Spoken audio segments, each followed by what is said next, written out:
Live in this motherfucker, man.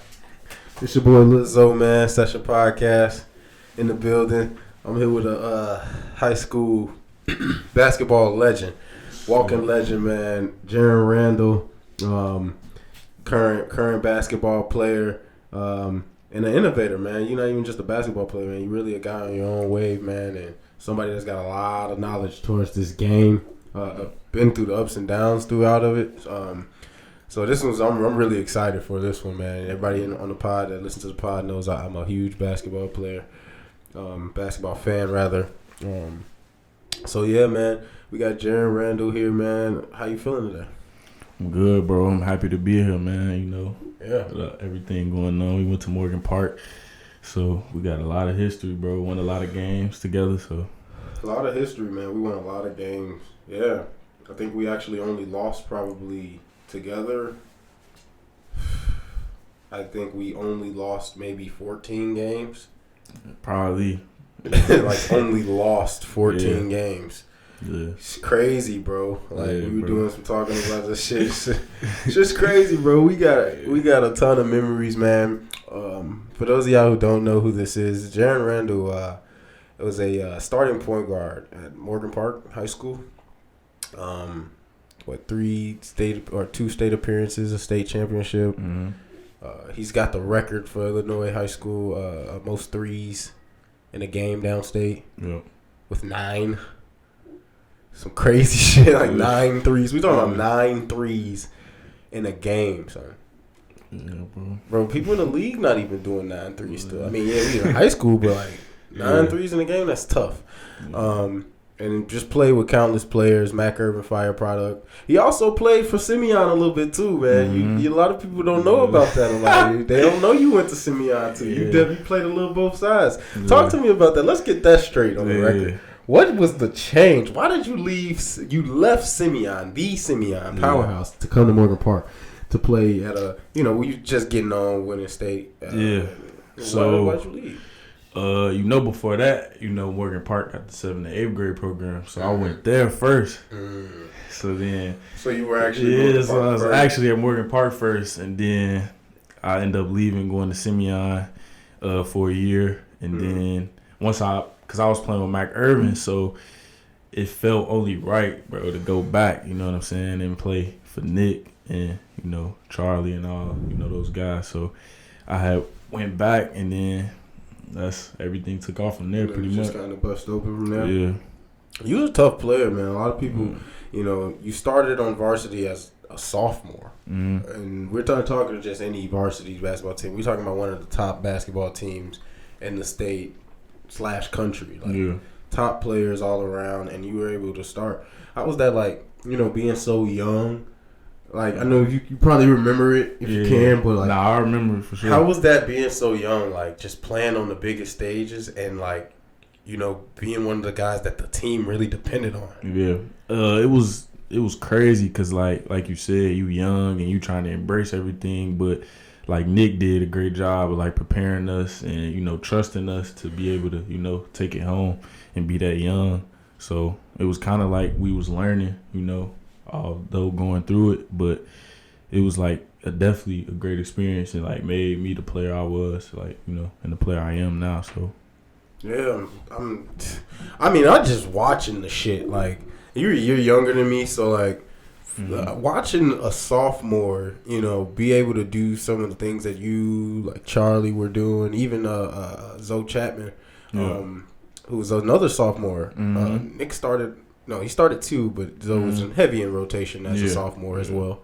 For him to even put those trust in you young guys was kind of crazy. But the way you guys handled it, I mean, you guys were out there playing against 18-year-olds. You guys are 15 years old playing against 18-year-olds, some 19-year-olds, and handling it like you guys were 18, 19 years old. Like you guys had already been doing it. So it's always been like a crazy thing to see. And, talk to me a little bit about that infamous relationship and duo, you being with Charlie Moore. Yeah, that was something that people watched for years and was able to get a treat. Yeah, so, I've been knowing Charlie since 3rd grade. Like, we played AAU together growing up. And So I was always around him, his dad, and so it was always like a relationship with us from, stemming back to third grade. So it was only right to play, high school with him and create something special. So, and then playing AAU together too. So yeah. You guys probably played over like 1,000 games. So many games. Played a lot of games. And just seeing like his dad, groom him into the player he is now was like I seen that back then. So yeah, he put a lot of work in. Mm-hmm. He put a lot of work in. Like that's one of the players I can actually say like, there's some players that actually just have that shit. That are like just good, bro. Yeah. They can go in the gym for 30 minutes, get up some shots, and then in the game they'll still go, score 30. Mm-hmm. But then there's players that are like, real underdogs who really got to put in work. Like I remember my first time seeing Charlie play he was like 12 playing on like a 14U team. Yeah. Just fucking, and I'm like, he's smallest thing on the court, killing people and talking shit. Yeah. But he did put a lot of work in to back that shit up. Yeah. People who don't know. And then I also was able to witness countless battles between you two.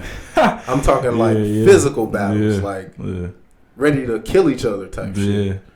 But it all came from a place of love. Like, we got genuine love for each other. So we just wanted to push each other, and that's kind of how we got better, just us going at it every day and, learning from each other. And then, of course, Nick grooming us because, Nick always keep a lot of guards, so even, before us, Cal, Bill. Yeah. So Nick's a guard-heavy coach, but, I mean, he's a guard, you know what I mean? Yeah. It's kind of one of those things where it's just, he knows what he knows, and being a great guard is what Nick knew how to do, It was in his bloodline. So, yeah, man, I mean, countless battles with Charlie made you better. And then, even going in, you even got a chance to play with Marcus Lovett, too. Yeah. Another great, talented point guard. So, I mean, like, just on a day-in, day-out basis, like, just knowing you had to even go into practice against those two, like, was that something you were thinking about throughout the day? Like you're about to go into a battle every single day. I think I was kind of looking at it like I knew we were gonna get better. Like every day, it was no possessions off or no practices off. Like we knew that we would, like we wanted to win first of all, but we knew like we got to go at each other to make each other better. So it was like taking certain things from Marcus and Charlie, you know what I'm saying? Like learning from both of them. So it was definitely fun watching, and playing with those guys. Who's tougher to guard? I don't know, man. I don't know. That's tough because I don't know. Marcus is quick and Charlie crafty, so I don't know. That's tough, bro. I can't even answer that one, bro. I don't know. Don't be a pussy. Answer that shit, man. Look, I'll answer that shit for you. All right, let me see what you think. You motherfuckers ever try to standing in front of Marcus Lovett for more than 3 seconds?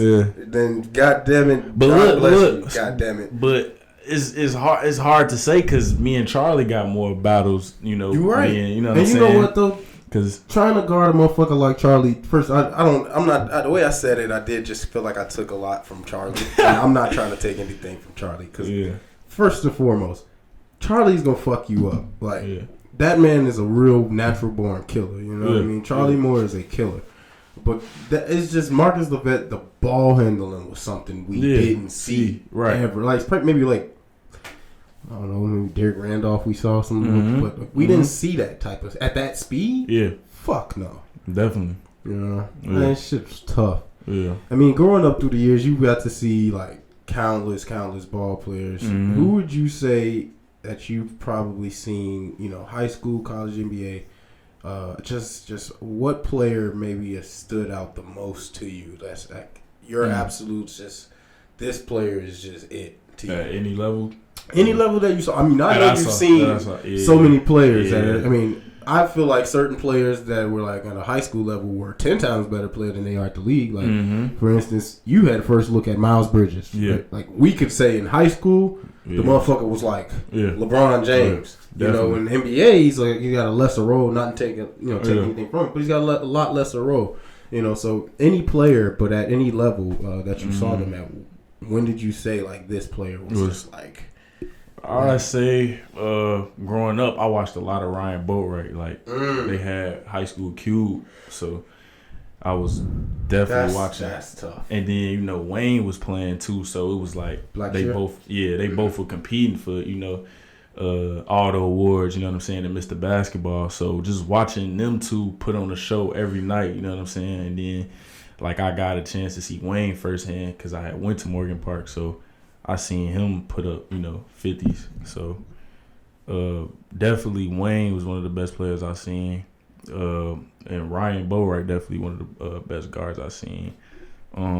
Really though, even just those two out of all the people you've seen on the circuit, I'm talking like anybody you've seen. You've seen. I mean, you've probably seen probably 80% of the NBA play right now. Yeah. All right, so I'm gonna say like that was the people that was around from my time. But no, Ryan Boatwright, because for people who don't fucking know, the nigga was a real life killer. Like I'm talking about a nightly 40. Yeah. Nightly 40. Yeah. Like nightly. Yeah. Every night. Yeah. So, also Fred VanVleet. I was watching him a lot too during that time. That motherfucker was cold. Yeah. So I watched him beat Morgan Park. Yeah. With Bill. Oh yeah. Fun. Bro, it's crazy that you said that because like you said, there's so many players, bro, that I like seen. And I could go from like each level of my life. Like I could go from when I was probably in grammar school and say during that time, this is who I was like, wow, you know what I'm saying? He cold. Or I could go from high school and then say, or I could go like to the EYBL and say like these were, the players. But that I was growing up, I'd probably say who else? Probably like Lil Derek, Randolph, Lil Lawrence. Probably them was definitely guards that I was looking up to growing up, watching. Definitely Bill. I can't forget Billy. I was like Billy Garrett. Man, look, that motherfucker was different. We ain't seen that shit in Chicago. I felt like when he came like 6'5" point guard. Exactly, because he was a big guard. So. And Nick was ignorant, just letting him rock. Like, no, this nigga is my point guard. So like he was running the offense at 6'5", so like big body. Like shit's crazy. Yeah. Who's the hardest player you'd say you ever had to guard? Game practice, whatever. Game practice. Probably I say Al Tariq Gilbert when he was at CP3 and he was playing with Harry Giles. He was tough. Tough to guard. Yeah, that's a tough motherfucker. Yeah, he was tough before he got hurt too. Because at UConn he got hurt. But a lot of niggas don't know he was a tough guard. Yeah, Cassius too, man. I mean, Cassius Winston, bro. Effortless high school game. Yeah. Cassius Winston, I feel like as a junior he could have went to college and played. Yeah, and started. And remember they beat us when we. First play of the game, the man did a no look layup. Yeah. Reverse, literally flipped the ball over his head and didn't look and laughed on the way down the court. I knew he was in for a long night. Yeah. So I don't know. Then you had Monk. He was playing Malik Monk. He was tough too. Then Dennis Smith was playing. He was playing He was playing. I forgot the team he was playing with. Oh, Penny. He was playing with Penny. So it was a lot of good guards during that time. Before he got hurt, the young legs. Yeah. And then you had Jason Tatum still. Mm-hmm. Then he was younger than us. Yep. Which is crazy. He was in my grade. He's younger than me. That's what I remember. Yeah. Yep. And then you had Harry Giles, and all them. So God damn. UIBL was loaded that year for sure. I honestly think the time that you were coming up was like the peak of high school basketball type shit. Like, I feel like the game today, I watch the shit a lot still. Like, I'm a huge high school basketball fan. I grew up on high school basketball. Mm-hmm. Like, I fell in love with basketball because my dad would take me to the fucking Hillcrest games where he went to fucking school. Yeah. And I would watch those games. I fell in love with that shit. I watched them beat the number one team in the nation at the time, which was Proviso East. Right. So you talk about a cracking gym, that bitch was cracking. Like, I saw Eddie Curry. I saw all the top. Yeah. So, like, I still go, But now it's just the gyms ain't the same, bro. Yeah, it's not the same atmosphere. The players ain't on that same kill instinct. Right. The gym ain't on that same toughness. Like we don't even got hecklers. You know what I'm saying? Right, like people right. not really like no one's in the crowd telling niggas you get your bum ass off the court and they 40 and you 16. Like no one's even saying that. Right. Like when we were playing or like I'm even before us. Yeah, like, definitely. You damn near like you fall on the baseline, somebody damn near kicking you when you down. You know what I'm saying? Like fuck you. You know, like it's not even that tough no more. Yeah, just to go off like what you said, I think it's more about like with Instagram, we didn't really have that, so it was like we had it, but it wasn't like at the magnitude it is now, right? So guys now are more like cool with the players that they supposed to be going at, you know what I'm saying? So I feel like that definitely got like that plays a part in it, with it being different now. Yeah, it definitely plays a part in that shit. I mean, like niggas is getting game mixes now, right? The day after and being able to post them on Instagram, and getting what I'm seeing. Like shout out my boy Ace. I love this little nigga. First of all, and he also got announced today too. We got a Morgan Park alum. Shout out Ace. Yep. Adam Miller just got announced today that he's a 2-time back-to-back Gatorade Player of the Year for the state of Illinois. So definitely got to shout him out for that. But like this little motherfucker can go post his fucking game mix. The second after, like, goddamn, and it was crazy. We didn't have that shit. You're right. We didn't. It's like we literally had to earn every fucking thing. Yeah, because like mixtapes was just becoming something. Like you know what I'm saying. Baller's Life had just got. We were literally the Baller's Life era. Like Scott would throw us the shirts and socks and shit like that when they were trying to get on. Yeah, man. Like we were the Baller's Life era, putting this shit on basically. That's crazy, man. Like, we had to earn a lot of shit. Players getting shoes and shit, like, crazy. Yeah. Like, we were getting shoes. We were getting shoes. But they getting shoes. God damn. Different. It's different. It's definitely different now. Like, nigga, it was a game. Nick didn't even let us wear our team shoes because we lost or some fuck shit. Yeah. He's like so mad. You know what I mean? Like, he was saying something like, we ain't deserve to wear. Yeah, he's like, y'all don't need nothing new, nothing more than Park. Y'all ain't represent us right. Like, I see these motherfuckers with the new threes. Right. Nah, we literally had to earn our shoes. We had to, you know what I'm saying? I remember Nick telling us like certain times. He said, y'all win by 40. Exactly. I got some shit. Yep. Some shit. Like we'd be like, all right, cool. Go out there and beat somebody by 60. Right, then we was hungry like shit, Nick. And we would go to Nick. Hey, where that shit at? Whatever. Like crazy times, bro. Shit gets crazy, but. Definitely, y'all laid the foundation for high school basketball. Like Cliff Alexander, Jaleel Okafor being number 1 and number 2. Yeah, that was. And like the people behind them in the state, Jalen Brunson, you guys. Yep. Come on, like the shit with Fred Van Fleet. Like, dude, the state was fucking loaded, bro. Like, bro, it was ridiculous. I think y'all put high school basketball on to the level of like. Importance, and that shit needed to be talked about. Like, no one will know. Yeah, you know what I'm saying. Unless we talk about that shit, because that shit was legendary. Right. Even the people in the gyms know though. The motherfuckers that was there around, they know. Like you know. Right. You know what I'm saying. Talk to me about because y'all did a lot of travel, especially when Marcus Lovett came. There was a lot of places we played. What was probably your favorite place in high school, pack gym, whatever, that you just love playing in? Like maybe best game for you. Like not even best game for you, but best atmosphere. That you just loved playing in. The best atmosphere that I probably played in was when we played Bogan at Morgan Park. And this was LaJuan and the Marcus matchup. So, LaJuan had already had his name, and then Marcus was coming in like, There's a video on that. I'm gonna get that shit up on this interview so I'm gonna see. That game was and then it was also like a fun game too because you got friends on both teams. I got my best friend. Very respectful competition. Like that's the thing that I feel like even like CPS and like the CPD when they come in, I feel they get this misconception that the players hate each other. Right. And a lot of this shit, like this Chicago basketball shit, is a big fucking family. Like, yeah, I don't give a fuck how far this shit goes, bro. Like, we in here all grinding for the same shit. You know, we all trying to make it out the same places. So the Chicago basketball scene is more of a family than anything, and people got to really understand that.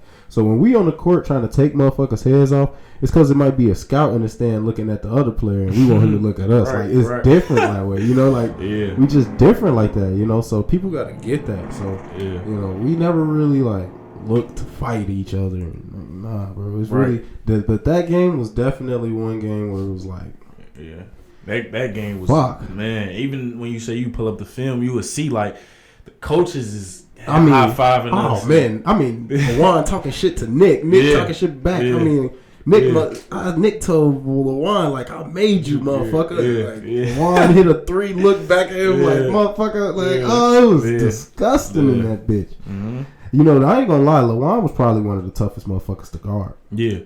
LaJuan, you know, he brought that Chicago toughness too. You know what I'm saying? Yeah. Like, he was gonna play both ends too. That's the crazy part, though. He really played both ends and never got tired. Yeah, that's what pissed me off about LaJuan Pipkins is that he never got tired. Mm-hmm. I don't understand it. Like, the motherfucker could. I mean, he would run off 100 screens before he get the ball, and he gonna fire that bitch up. Yeah, never gets tired, and then come down and average 4 steals. He probably averaged, I think, 4 steals. Yeah. In high school. Yeah, he definitely played both ends of the court, so, you know, you gotta respect that. You had to respect that. Gotta respect that. Damn, man. Like, do you ever, like, nowadays even just think back on those battles? Like, you were a famous motherfucker, bro. Yeah. Like, famous, literally, because if you went to another state, you was the sophomore that's Steph Curry. Like, who is this Steph Curry looking motherfucker literally shooting like? And that's when Steph was getting hot. Mm-hmm. You know what I'm saying? Nick is pubbing you in the media, calling you baby Steph. Yeah. So now every time you touch the floor, they shooter. Yeah. Like, how do you look back at those days and just kind of reminisce on like all the work and shit that you had to put in to just get there? Man, I do think about it sometime now that I'm in college. Yeah. You think about like all the, you know, good times you had in high school and stuff, but I don't know, man. It's just now that we having this podcast, it's like now I get to really, you know, go back and like dissect it. Well, see, motherfucker, I didn't play, so I got to see the shit like a fan. Goddammit. Yeah. So I watched you motherfuckers as like a real life fan, you know, and just a real life supporter. I mean, we're on the same team, and you know, granted, I take a lot of credit for helping making you motherfuckers better. Like, definitely. I take a lot of credit for this shit. I mean, we came in together though. You know what I'm saying? Yeah, we came in a lot of shit. We came in MP together. We came into a whole journey together, and like, you know, I'm glad to be fucking you guys as crash dummies every night because I didn't cut you niggas no slack, and I can say that shit with a strong chest. So fuck it. And you know, you led off the court too. You know what I'm saying? You made sure that, you know, we was. I remember it was times where you would get on me. You know what I'm saying, before the game. We had the big bro it a little bit. You know, that was the different roles that I had to take for a lot of you niggas. You know, just doing, you know, big bro shit. Right. And while my niggas was getting down on the court, that's how I felt. You know, so you know, the shit was all love, but you know, just watching you from afar and like actually being on the same floor as you at the time when you hit 9 threes, you know, like that was a moment for me where I felt proud too. Like, like I watched you the entire year, you know, work hard, go through shooting slumps, hit a bunch of shots. Yeah. You know what I'm saying? Then you even taking maybe even I think it was still pretty equal, but maybe statistically lesser role just because Marcus Lovett was down there. Right. Or maybe just even a fame role coming from being that sophomore to now your junior year, and now it's Marcus Lovett in front of you. Right. You know, you handled a lot of that well, and to cap off your junior season to let people know like that you were still there. That shit was tough. Yeah, that takes toughness, bro. Like people don't understand because we went through a lot of hardships to get to those points. Like Morgan Park getting downstate 3 years in a row was not an accident. No, you know, not at all. The misconception of that, like, you know, these schools just we roll the balls out and we just play, or we're just, you know, just more athletic. Like, that is bullshit, bro. Like, you could not dunk at all. Like, you couldn't dunk, bro. And you were probably 5'9", 5'10" strong, if that, you know. So, like, for people to just say we were just like, no, bro, you worked hard and you showed a lot of people, bro. So that shit take a lot. So you really, like, if you don't take time to think about that shit, bro, really take time to think about that shit and soak in the memories, because you didn't get to watch it as a fan, like, right. You know, you're gonna have kids, bro. You gotta tell them motherfuckers about this shit, bro. Shit. Absolutely. You know what I mean? Like, right. You in the books, bro. Yeah. Literally, bro. Crazy shit, man. Yeah. So, man, talk to me about just that transition for you then, from going from, you know, high school, stardom, lit, you know what I'm saying? Man. State to state in high school, LA. We got locked in LA for like a week. Yeah. Come on, man. Talk to me like that transition from there to college. Man, the transition, it was crazy because, like, you know, physically, you know, I wasn't there. You know, I was super skinny.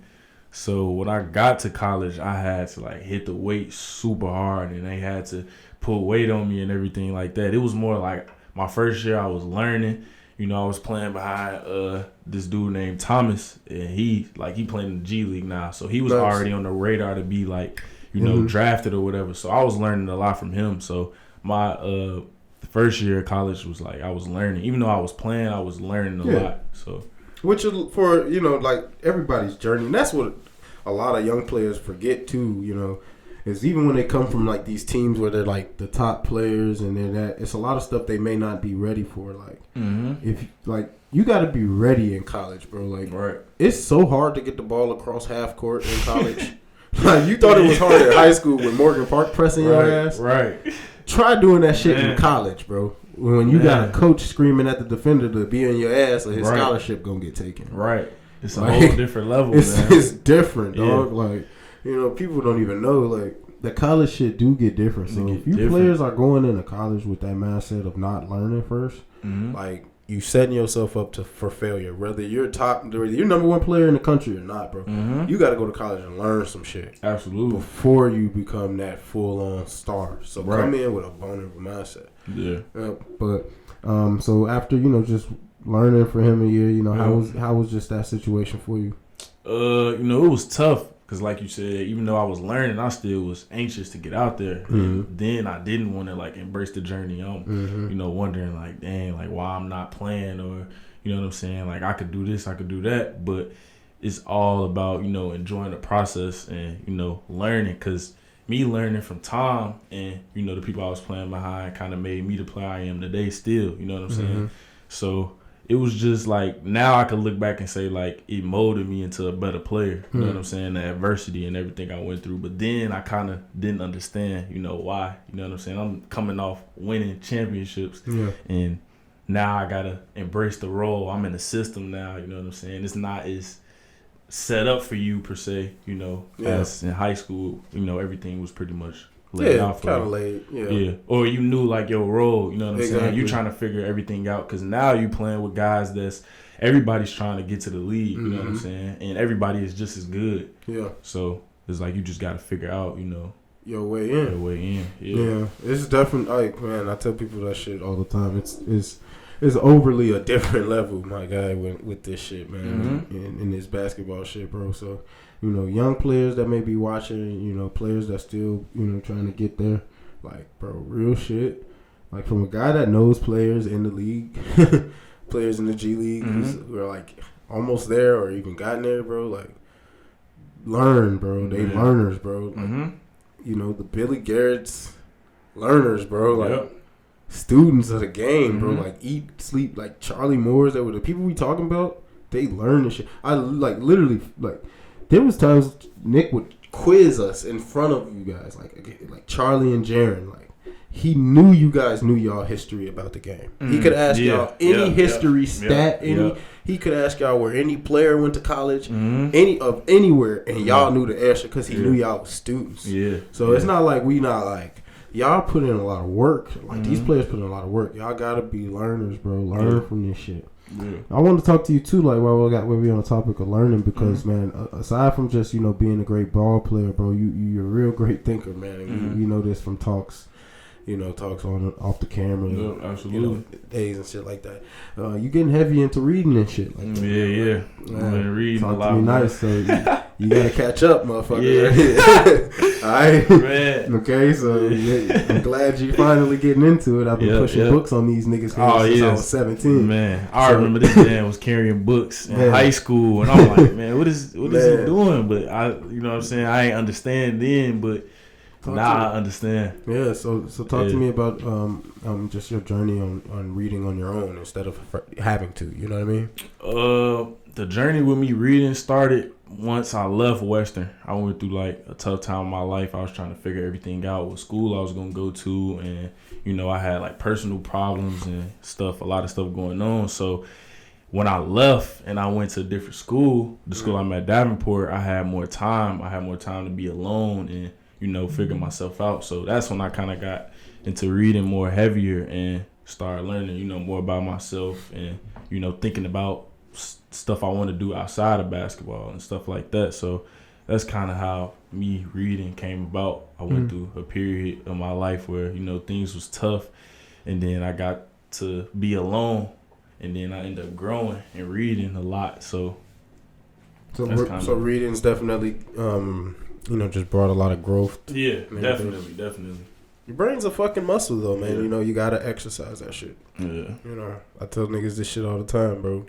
You gotta put yourself in positions to, like, see how you gonna come out sometimes. You know what I mean? So, you know, that's tough. Like, putting yourself in for a lot of motherfuckers, I'm talking about a majority of motherfuckers in the world, just diving into a book to even see what it's about is hard. Yeah. Like, that's hard to do. Right. So, like, you know, putting yourself, when you're going through something, to try to put yourself through something that you know can bring nothing but positivity to you, and to really go through it. And then, like, now I see the other day, like, you're posting, like, you've got eight or so reads so far, you know what I'm saying? Yeah. And I'm like, damn, look at little bro, like, you know, it's crazy. The first thing you come in this crib and talk about, and you say, you know something, now I realize about you, and you talk about the books that I was fucking books reading. That you was reading, bro. Yeah, bro. Yep. So, we ain't gonna talk about them books. That's code. That's code. Right. Those who know, you know what I'm saying? Shout out the gang, man. Y'all know what time it is. You know what I'm saying? Right. Those who know the code, they know the code. For sure, bro. It shows, bro. You know why I picked up a book so early? Yeah. It wasn't a hard time in my life, but I heard this fucked up saying, bro. I think it was from my real fucking father, and he told me that there was this saying, and they said if you didn't want niggers to learn or know anything, to put it in a book. And then I thought about this shit, and I was just like, I think I heard that. You know, this is some old racist shit, right? Yeah, and I'm like, I thought about it, like, you know, when we were kids and we had to, like, you know, read 10 books for whatever fucking thing or whatever. Like, we hated that shit, bro. Yeah. Like, we never even wanted to read a book, bro. And, like, growing up, like, I read books. I read a lot of different books, like, books that were, like, more interesting, like LeBron James book he wrote, like, shit like that when I was growing up, because I was, like, a ball player and shit. But to really, like, read a book about some shit, some information, bro, like, I thought about that shit. When you read these motherfuckers, you be like, bro, why don't nobody tell us this shit? Man. You know, like, no one's talking about this shit. Yeah. It's all in the books. Yeah. It's definitely. I mean, I heard that quote before too. Yeah, but it's fucked up. Yeah, and I didn't want to be a stupid nigga. Yeah, I think it got something to do with maturing too. You know, you probably was already on a different frequency. Yeah, to an extent. Yeah, but I was a loner and shit though. Yeah, too, so it was a little. But for me, I feel like it has something to do with maturing too, because I was the same way. Like, I only read, like, you know, sports magazines and books like that. I wasn't like a heavy reader growing up, even though my mom, like, wanted me to be a reader. But once I got older, like, now we laugh about it. Like, now that I'm reading more. Yeah. Cause, I mean, fuck, bro. It's like you find a good fruit, bro, and that shit does something to you. You know? It's crazy what you can find picking up a book. And, like, even now, just sitting here talking about it, like, just being from the block to the Morgan Park days, to now be sitting here talking about, like, yo, bro, picking up a book is a great idea. Yeah, like, definitely. For real, little niggas, if y'all pick up a fucking book, G, y'all right. Like, yeah, for sure, it's the session, bro. I'm still picking up a blunt, but it's a book. It's a book that's gonna follow this motherfucker though. Right. At least the audio book. I tell niggas that shit all the time, bro. Like, if you ain't good with reading, bro, get the audio book, bro. Let a nigga read it for you, bro. Visualize, bro. Let your brain do the rest, bro. You know what I'm talking about? Right. Like a teacher was reading to you when you was a kid, man. Dumb it down to yourself so you can understand. Like, bro, motherfuckers make reading books hard, and it ain't gotta be. You know what I mean? So, like, dumb that shit down. So after reading basketball and shit like that, man, what's your goals? I mean. I know basketball. If you can have a career in basketball, I know that's obvious. Fucking duh. Definitely. But what are some of the things that Jarrin Randall likes? I mean, talk to me about the mind of a fucking top basketball player. Right. I mean, some goals I got set for myself after I'm done playing. Whether like you said that's after college. I would like to work for Nike, in the marketing department. I still want to be around. Basketball, so I want to mentor kids, and whether that's training them or giving them advice or anything, just being able to create another lane for them and know that there's other stuff out here that you could do. You don't have to just play basketball, you know what I'm saying? And that's not the only route we have. But I feel like growing up, we felt like that shit, bro. It's this all we had. We felt like that. Right. Hey, it's so fucking crazy, but we thought that shit was it. Yeah, it felt like it for real. Yeah, bro, that shit felt like, bro, if we didn't know where we were going to college, fuck, man, we felt like we was just, bro. We literally didn't even realize that we were still good students at the end of the day. Right. We still were going to school, going to class, doing our work. Right. Our basketball team was actually very smart. Maybe a couple motherfuckers. Right. Yeah, there's a couple motherfuckers on there. It's just hey, what the fuck? Yeah, you know what? I'm not even going to say that. Everybody was fucking smart. Yeah. There were a couple motherfuckers who chose not to do shit. Right, I was going to say they didn't apply themselves. Motherfuckers was smart, though, for real. We know that shit. Yeah. But, we thought that shit was bro, the last piece of the pie. Nah, man. Young niggas, it's not, bro. Don't have anxiety over. We had real anxiety, young nigga anxiety over not knowing. But it's more shit. Yeah, it's definitely a lot out there, man. Whether you, you don't know, what you want to do, it'll come to you. You know what I'm saying? You ain't gotta force it. It's gonna come to you. Yeah. But it's still a lot of stuff that we don't know. So I would like to be somebody that could bring those resources back. You know what I'm saying? To where I'm from or whatever. You ever think about coaching? I mean, you're a solid fucking point guard. Right. I thought about it. I feel like I training more just to not deal. You're a very skilled player. Yeah. That's the thing. A lot of people underrated. You're a very underrated ball handler. Mm-hmm. Well, I think your ball handling was known. Motherfuckers weren't going. Yeah, it wasn't that. But no one really just over glorified it. It was more your 3-pointer because that was what really stood out. Mm-hmm. But you were a very crafty player. You finished with both hands. Yeah. You could get into the lane. Your thing was more of a teardrop, but you knew how to get the bucket. Fuck what they talking about. You was getting buckets, you know what I'm saying? And ball handling, I mean, come on, you was starting on the varsity level as a sophomore, right. Ball handling was never an issue, bro. Right. You know what I mean? Yeah. So that's never. Yeah. But that's crazy, bro. I mean, I've thought about fucking being a coach, man. Just because now what I do in my everyday life, I'm more of a management style, and I can kind of got to deal with a team of people, putting people in roles and shit like that. Yeah. But it's I've seen a lot carry over now. It's fucking crazy, bro. It's I've seen so many different ball players. I've seen so half of these trainers probably really couldn't fuck with me. Right. I know drills, motherfucker. Look, how about this, motherfucker? How about who's the top trainer in the city? Dude, Basil, or whatever. How about this, motherfucker? I know drills that Marcus Lovett does to this day. Right. You can't fuck with me, my knowledge, You ain't made a Marcus Lovett. No disrespect, but motherfuckers ain't made a Marcus Lovett. But I know what he was doing to make a Marcus Lovett. Right. Facts. Yeah. I've been to Marcus Lovett's gym with his pops, nigga. With his pops and his uncle where they trained him at from the beginning. Right, with his brother. Come on, man. We've been there, son. Our knowledge is, you can't take it away. We know. Right. Come on now, talk about handles. Yeah. Niggas out here trying to teach niggas handles. Come on, we could do that. So you might be right. You might be on something with the training aspect for sure. Yeah. Might be my lane, man. Y'all might see that shit coming soon. Let's on training, man. Go fuck with your boy, man. Get in the lab. Yeah, man. But look, man, Jarrin Randall. Yeah, bro. Appreciate you coming through, man. Session Podcast, man. This shit is crazy, bro. So many memories. Man. flew through this head, man. Especially seeing this. Hell yeah, it's like day fucking whatever the fuck without sports, man. Y'all killing us with this virus shit, man. But had to come in and just at least think the shit, man. Take some time to reflect on it, man. So that's why I had to call you my brother, man. Appreciate you coming through Session Podcast, man. Me, bro. Yeah, no, man, for sure. It's love, nigga. Duh. Brother, you my brother forever, man. Shit's up there. Stuck. You know what's going on, man. Session Podcast, man. We signing out.